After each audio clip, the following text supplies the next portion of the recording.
alright, okay, okay. 백세대학 제148강 황혼 이혼 그 원인과 대처법. 황혼 이혼을 당하는 남편의 특징과 이혼 후 그의 말로를 회피하는 방법도 살펴봅니다. 신중년 행복디자이너 이기철입니다. 황혼 이혼이란 명확한 정의는 없지만 일반적으로 20년 이상의 혼인 기간을 거친 부부의 이혼이나 50대나 60대의 이혼을 하는 경우를 말하죠. 첫 번째, 황혼 이혼의 주요 원인입니다. 황혼 이혼이 증가하는 원인은 사회 환경의 변화 등 여러 가지 원인이 있죠. 하나, 여성의 사회 진출이 진전되었다는 점이죠. 옛날에는 남성이 사회활동 중심에 있었지만 현대에는 여성이 사회에서 활약하는 장면이 늘고 있습니다. 둘, 국민연금 분할 제도가 도입되었습니다. 연금을 부부의 공유 재산으로 취급하여 이혼 시 부부가 혼인 기간에 협력하여 쌓은 재산을 분배받습니다. 셋, 황혼 이혼이 드문 것은 아니게 되었습니다. 옛날에는 이혼이라고 하면 젊은 부부가 한다는 이미지였는데 현재는 황혼 이혼이 드문 것은 아니죠. 언론 매체에서도 황혼 이혼에 관한 내용을 종종 볼 수 있습니다. 두 번째, 황혼 이혼을 당하는 남편의 특징입니다. 하나, 아내에게 감사의 뜻을 전하고 있지 않다는 점입니다. 오랫동안 부부로 살다 보면 감사를 말로 하지 않아도 알 것이라고 생각하는 남편들이 많지 않나요? 집안일, 육아 등 일상의 사소한 일이라도 고마워, 항상 도움이 될 거야 등 감사를 받으면 아내도 기쁜 법입니다. 둘, 일이나 취미에 너무 몰두하고 있다는 점입니다. 결혼 후 가족을 부양하기 위해 일에만 몰두하는 남편, 평상시 휴일에 가정을 돌보지 않고 일과 취미에 몰두해버리면 아내는 불만이 축적되어 마음이 떠나 결국 이혼을 강요받게 됩니다. 셋, 불륜 등 이혼 원인을 만들고 있다는 점입니다. 남편 측이 불륜 등의 이혼 원인을 스스로 만들고 있는 경우도 있죠. 자녀의 일이나 경제적인 일을 생각해서 남편의 불륜 등을 참아온 아내도 적지 않지만 자녀의 독립이나 남편의 정년퇴직 후에는 인내하면서 혼인 생활을 계속할 이유가 없어집니다. 넷, 육아나 간병을 아내에게만 떠넘기고 있죠. 남성은 밖에서 일을 하고 여성이 집안일을 한다는 생각은 옛날 얘기죠. 현재는 남녀가 협력하여 가정일을 하는 것이라는 의식이 특히 여성을 중심으로 확산되고 있습니다. 가사나 육아, 간병을 아내에게만 강요하고 있으면 언젠가 이혼을 당할지도 모릅니다. 세 번째, 황혼 이혼 남편의 비참한 말로입니다. 하나, 고독감이나 상실감에 사로잡힙니다. 지금까지 오랜 생활 함께 동행한 상대를 잃게 되므로 큰 상실감이나 고독감에 사로잡히게 될 것입니다. 둘, 건강을 해치는 일도 많죠. 황혼 이혼은 정신적인 손상뿐만 아니라 영양 불균형 등으로 건강에도 손상을 입히는 경우도 많아요. 셋, 경제적인 손해도 있어요. 이혼을 하면 부부의 공유재산 분할로 분배받게 됩니다.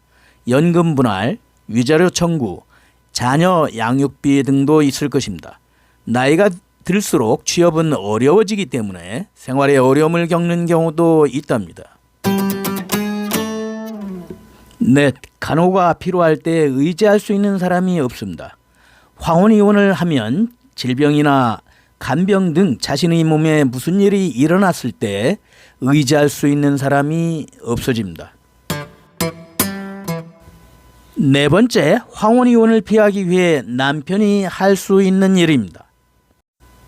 황혼 이혼을 피하고 싶다면 남편은 이혼 회피를 위해 어떤 노력을 해야 할까요?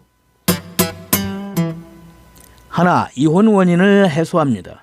자신의 지금까지 행동이나 언행을 뒤돌아보고 이혼 원인을 만들고 있지 않는지 생각해봐요. 불륜 등 명백한 이혼 원인을 만들고 있는 경우 즉시 그만두어야 합니다. 스스로 생각해도 떠오르지 않는 경우는 아내에게 직접 물어봐도 좋아요. 자신이 만든 이혼 원인을 개선하도록 노력하고 관계 복원을 목표로 해요. 둘, 가정과 관련된 시간을 늘립니다. 가사나 육아, 간병 등을 아내에게 맡기고 있는 경우는 뭔가 할 수 있는 일을 찾아 도와줘요. 바빠도 휴일에는 가족과 보내는 시간을 만들어요.